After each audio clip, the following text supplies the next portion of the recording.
एक बार लक्ष्मी और नारायण पृथ्वी पर घूमने आए। कुछ समय बाद वे एक बगीचे में जाकर विश्राम करने के लिए बैठ गए। नारायण जी ने अपनी आंखें बंद की और लेट गए। लक्ष्मी जी उनके पास बैठी और आसपास का दृश्य देखने लगी। कुछ देर बाद उन्होंने देखा कि एक आदमी नशे में धुत होकर गा रहा है। अचानक वो ठोकर खाकर गिर पड़ा और पत्थर को लात मारते हुए बुरा भला कहने लगा। ये देखकर लक्ष्मी जी को बहुत बुरा लगा। उन्होंने देखा कि जिस पत्थर को उस आदमी ने मारा था वो पत्थर हट गया और उसके नीचे से एक थैला निकला। उस आदमी ने वो थैला उठाया और देखा कि वो हीरे जवाहरात से भरा हुआ है।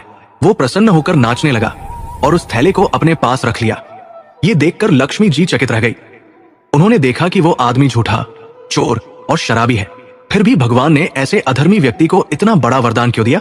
उन्होंने नारायण जी की ओर देखा, पर वे अब भी आंखें बंद करके सोए हुए थे। तभी लक्ष्मी जी ने देखा कि एक और व्यक्ति वहां से गुजर रहा है। वो बहुत गरीब था, पर उसके चेहरे पर तेज और संतोष की चमक थी। उसके कपड़े पुराने थे पर साफ सुथरे थे। उसी समय एक बड़ा कांटा उसके पैर में चुभ गया।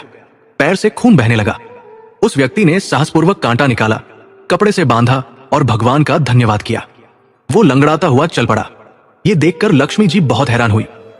उन्होंने सोचा, एक अच्छा और धर्मी व्यक्ति इतनी तकलीफ में है और एक अधर्मी व्यक्ति को सोनेरे से भरा थैला मिल गया। ये तो अन्याय है। उन्होंने नारायण जी को झकझोर कर उठाया। नारायण जी मुस्कुराए, आंखें खोली और उठ बैठे।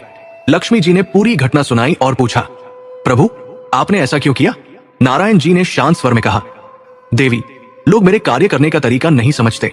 मैं किसी को सुख या दुख नहीं देता। हर व्यक्ति को उसके कर्मों के अनुसार ही फल मिलता है। तुम ये समझ सकती हो कि मैं एक लेखा जोखा रखने वाला हूं। मुझे बस ये देखना होता है कि कौन सा व्यक्ति अपने कर्मों के अनुसार कब और कितना फल पाएगा, चाहे वो पुण्य का हो या पाप का। वो अधर्मी व्यक्ति जिसे हीरे जवाहरात से भरा थैला मिला, उसे अपने पिछले जन्म के अच्छे कर्मों के फलस्वरूप एक राज्य का भाग्य प्राप्त होना था। लेकिन इस जन्म में उसने इतने पाप किए कि राज्य का फल घटकर केवल एक छोटे से थैले में सिमट गया। और जो धर्मी व्यक्ति है, उसने अपने पिछले जन्म में इतने पाप किए थे कि इस जन्म में उसे सूली पर चढ़ना था। लेकिन इस जन्म के अच्छे कर्मों के कारण वो दंड घटकर एक कांटे की चुभन मात्र रह गया।